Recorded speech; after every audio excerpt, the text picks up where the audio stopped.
Manausab kani. Pagbasa gikan sa Santos nga Ebanghelyo sumala ni Mateo. Himayaon ikaw, o Ginoo. Si Jesus mingon ngadto sa mga labawong pari ug sa kadagkuan sa katawhan. Karon unsa may inyong hunahuna? Dihay tao nga may duha ka anak nga lalaki. Miadto siya sa magulang og iyang giingnan dong pagtrabaho karong adlaw didto sa parasan. Siya mitubag, dili ko mo trabaho. Apan nausab ang iyang hunahuna ug miadto siya sa parasan. Unya ang amahan miadto sa manghod ug mao gihapon ang iyang giingon kaniya. Oo, muadto ako.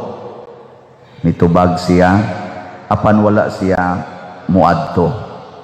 Kinsa man sa duha ang mituman sa buot ipabuhat sa amahan. Sila mitubag ang magulang.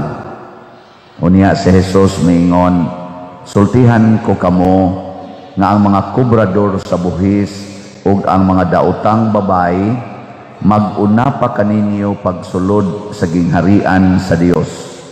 Kay mianhi kaninyo si Juan nga magbubunyag, pagtudlo sa matarong nga pagkinabuhi, ug wala kamo mutuo kaniya. Apan ang mga kubrador sa buhis ug ang mga daotang babay mituo kaniya. Bisan gani kamo sa human ninyo makita kini, wala gihapon maghinulsol ni mutuo kaniya. Ang Ebanghelyo sa Ginoo. Dayon ikaw, o Kristo.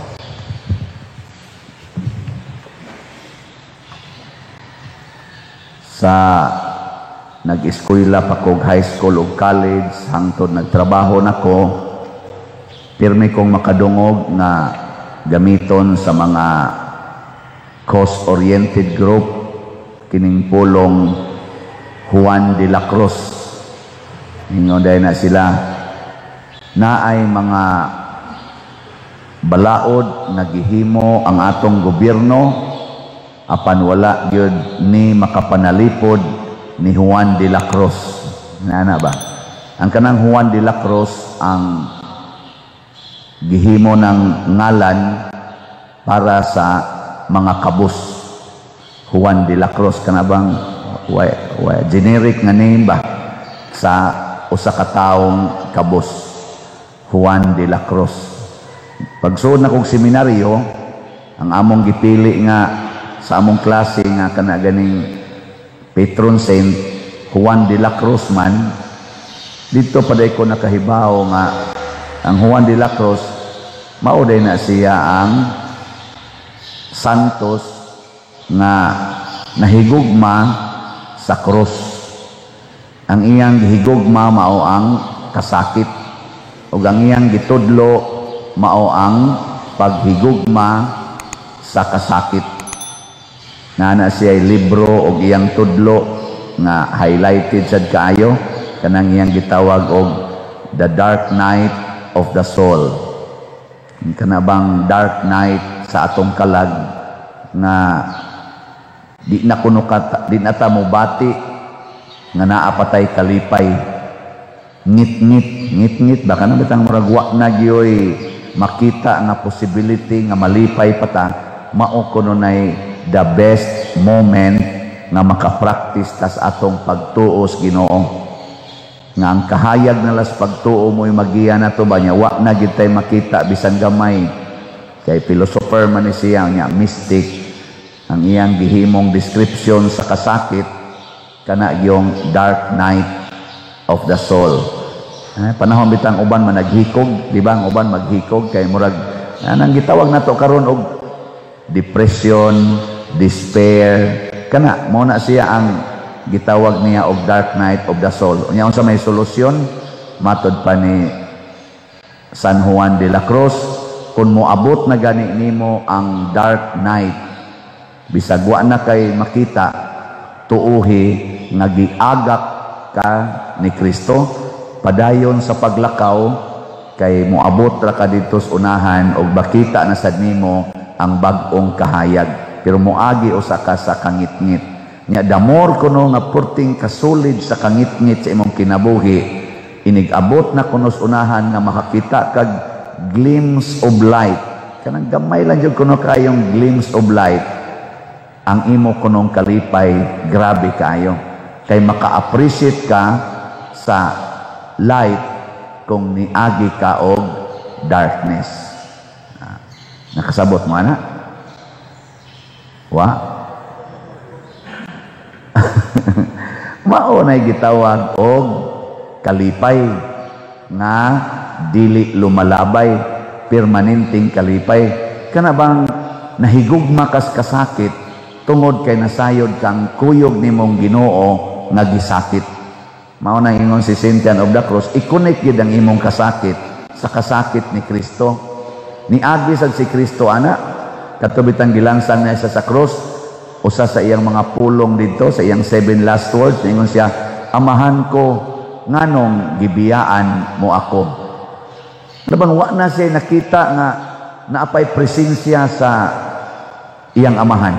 Naaday panahon nga way presensya ang Ginoo. Di oy naa kanunay ang Ginoo. Pero gi-express lang to ni Kristo isip tao nga moabot gid ang panahon nga murag wa na ta ka-feel nga napay Ginoo.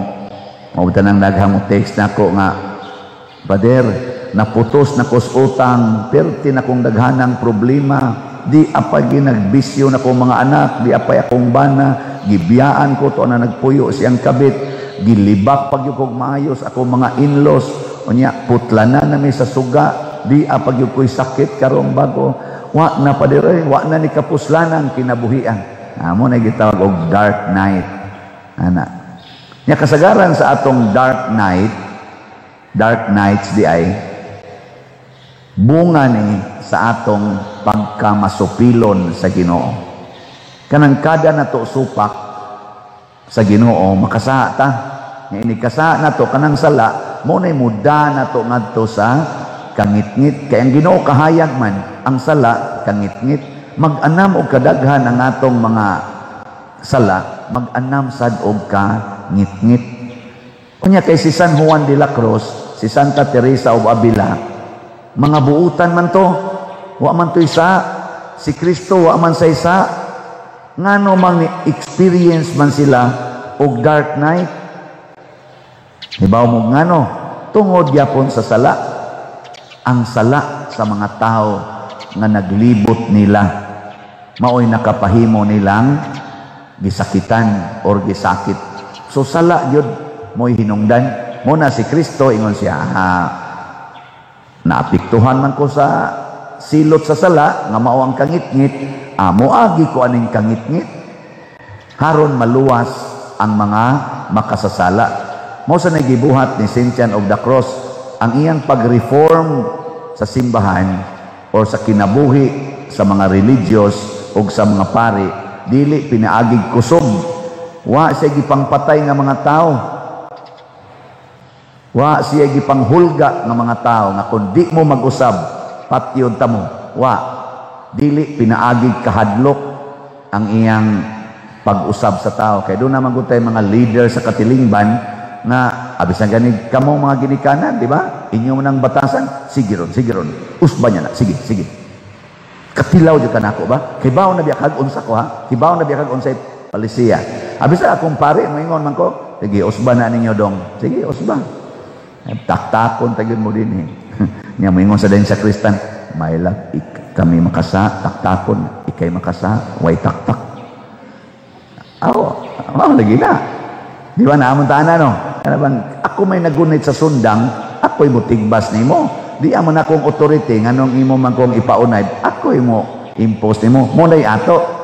Pero ang kang St. John of the Cross, ang kang Jesus, ang kang Santa Teresa of Avila nga pamaagi, mao ang pagdakos sa pag-antos, ang paghigugma sa cross.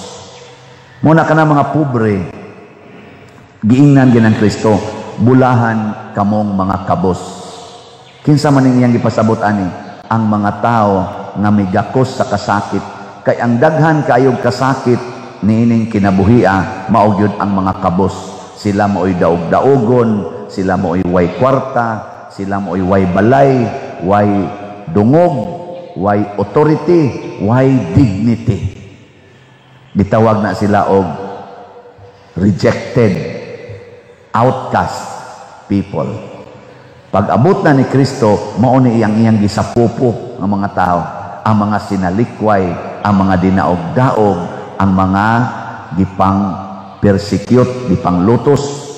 Mao na di sa atong unang pagbasa, ang napatibulaag nga katawhan sa Israel tungod sa pagpanglutos, pagpamihag, ingos Kristo, ingon ang Ginoo, ako na ni silang tigumon didto wala na'y kasakit, magsimba na sila, maghalad na sila nga way mo disturbo nila. Diin man na niya himuon, asam na himuon niya na kanang wa na gitay disturbo. Kibaw mo asa o mo kibaw dito sa langit, pero dinhis yuta samtang ni apatas yuta himuon na niya sulod sa atong kasing-kasing. Kay ang gingharian sa Dios anhi ibutang sa atong kasing-kasing. Pasabot ang tao nga nahigugmas kasakit di nagyod ma disturbo. Mao nay gitawag og total perfect stability. Daghan makay na to maingon nga ang ako mga anak pa diri di pa man stable. Ana. Hay magid ng stability. Di anas kasing-kasing. Ana. Kamuron stable mo dili. Stable kay mo kay di man mo maningog. Ano bang di na gyud mo mausab, mao na gyud na inyong batasan. Di gyud maningog. Gitubag stable dili. Di na mo maratol. Di na mo masuko. Muso dayon ng panagsa, usahay, ay mga buangon tayo. Ang stable, wa na'y usahay, wa na'y panagsa. Kay kung na'y panagsa, praning atong power mo, fluctuate panagsa, gitawag nag-unstable power supply. Basta na'y panagsa, wag yung panagsa. Nga naman na may panagsa, kay naasad mo'y pagka makasasala. Sa atong tubag sa Salmo, ang sa tetong tubag, ang Ginoo nagpatalinghog sa singgit sa kabos. Mao na siya. Ang atong mga tingog dunggon sa Ginoo basta kabosta. Gusto mo mahimong kabos dili? Usara man ito bag. Pangutan ako nung naimong tupad, madadara pa na. Ina, gusto ka mahimong kabos? Kay ang kanang kabos, ang Ginoo, magpatalinghog na. Inigsangpit ni mo, Ginoo, tabangi ko. Mupatalinghog na. Pero di gani ka kabos, adi, gina magpatalinghog. Nya gusto mo mahimong kabos? Nya gusto mo akong tudluan? O, kana. Pamalit mo slot. Basta lagi, makabos gid mo ana. Basta sige mong palit. Lagi. Nya inigsulti na ni mo ana sa Ginoo sa imong mga panginahanglan, mo kuan gina siya. Mutubag dayon.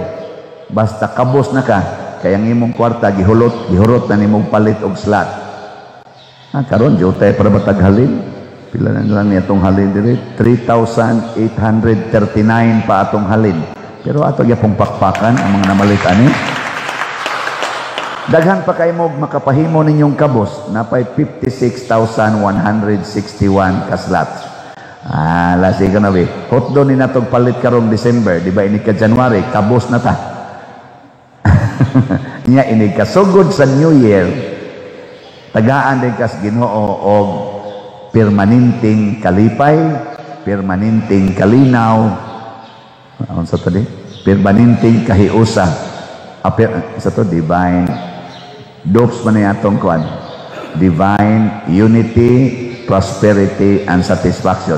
Tagaan ni kas Ginoo permanenteng kahiusa, permanente nga kalambuan o permanente nga katagbawan. Kinsa man kaha sa atong mga kaigsuonan karon og ninyo diha ang wa magkinahanglag permanenteng kahiusa, gusto mo gubot? Di na mapalit og kwarta ang kahiusa. Way kwarta nga makabayad aron magkahiusa.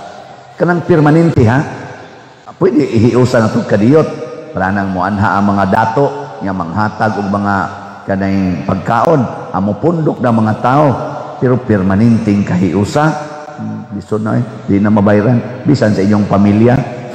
Kinusmuray des naong, kinusmuray naong, buhay tingugay, dali kay na. Ikaduha, kinsa may wa nato mangandoy og permanenteng kalambuan, kana bang magsaka ang imong kinabuhi, mag-anam og kauswag ba, dili mo tigsop nga tuslawom, gakinahanglan gid ta ana ato ng pangandoy ang Ginoo ra say makahatag ana. Matud pa ni Cynthia of the Cross, kada nimo antos sa dark night, dadon kas Ginoo ngadto sa sunod nga gamayng pultahan diin imong makita ang glimpse of light nya. Inigsod nimo aning maong pultahan subay sa maong kahayag, makita nimo ang bag-o na sad ug dako na sad nga lawak sa mga grasyas Ginoo nanggana nya. Mo experience sa kuno kag dark night, mao na sa kuno ng panahon nga dad-o na sa kas Ginoo sa lain na sang pultahan aron nga musod ka dito mas dako pagyud ang grasya mo na ang imo kunong kalipay mag-anam gyud kadako hangtod nga mapapas na gyud ang dark night, pulos na lang kalipay, pero tuwa na dito sa unahan, gitawag na the perfection of our holiness. Nindot kayo no? Oo na siya, pamalit yung mugslat. Ako bitaw karon mo palit mang yung mugslat, sige kong palit. Ana, haron ining ka January, basin pa diay na nakoy divine, permanent divine unity, prosperity, and satisfaction. Kanang katagbawan. Di na siya sayon, pero mahimo ginas Ginoo. Usaragi atong gikinahanglan. Matod pas Ginoo, paminaw sa akong pulong ug sunda ang akong mga sugo. Muna diri sa atong ebanghelyo niingon ang Ginoo, kinsa may nituman sa sugo sa amahan, kadtong maguwang nga niingon di ko moadtos parasan, pero nagbag-o ning usab sa siyang unahuna ug may trabaho siya.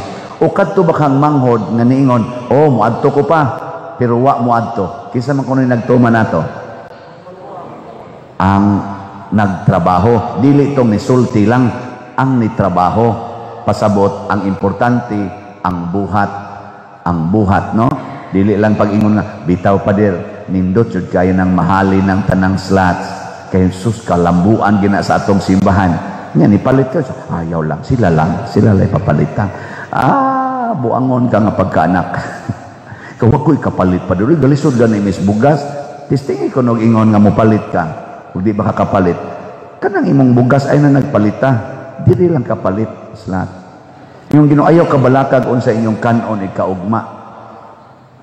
Ang balaka maga palit lang karon ikaw nya pa dito sa may among lumagon ikaugma, ayaw lagi ka balaka sagdi lang nawa di ba ikaugma wa lagi apong kay bugas, pero lipay kay imong kasing-kasing nga nawa ang imong bugas kay imong gihatag ngari sa simbahan. Mo na gibati sa biyuda, katubang biyuda nga gipangayuan ni propeta Elias og kaning pan isa, sus katapusan na lang gining harina og ihatag pa ninako nimo, wa na mi kanon sa kong anak, mga matay nami. Ingon des Elias, sige lang ihatag lang ko ng harina ko god. Paghatag na, oy wa mahurot ang iyang harina og ang iyang lana sud sa dugay panahon. Sige lang gatubod.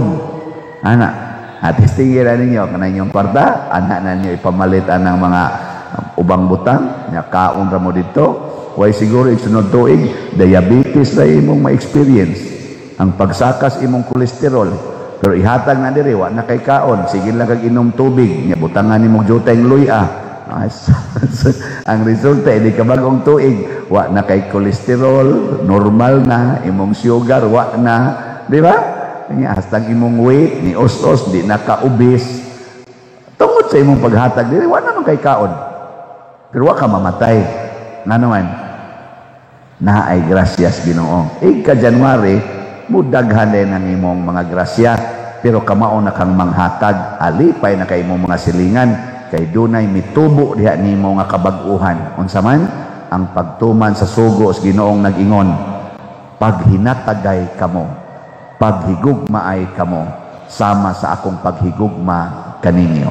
Mao na nindot kayo, mo nang diri sa atong ebanghelyo pag-ending ingon ni Kristo, ang mga prostitutes, ang mga kobrador sa buhis nga iladong makasasala, mag-una pa ninyo dito sa langit, kay pagkabati gid nila sa akong pulong, pagkabati nila sa pulong ni Juan, nituo og nagbag-o sila.